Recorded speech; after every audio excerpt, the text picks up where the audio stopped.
napapagod ka. Tama, naghahanda na ako ng dinner mo. Huwag ka na magbait-baitan. Nakita kita sa labas ng motel. May kasama ka ibang lalaki. Sino ba yun? Aminin mo na yun.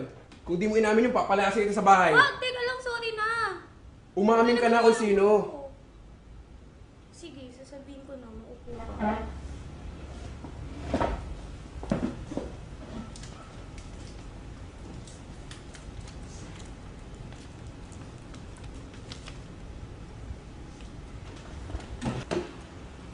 Kaibigan ko ba to? Oo. Kaibigan. Ka-close ko? Oo. Judas! Kasama ko sa trabaho. Hindi. Kabarkada ng college. Oo. Gwapo? Oo. Pwede. Matangkad? Pwede. Mayaman? Oo. BMW yung kotse? Hindi. Mercedes-Benz? Oo. Binigyan ka ng Louis Vuitton ng Christmas tapos sinabi mo wala lang yun? Oo. Friends lang kayo? Oo. Kilala ko na to! Si Chuck! Oo. Si ang Chuck! galing mo! Si Chuck! Woo! Teka, si Chuck? Chuck!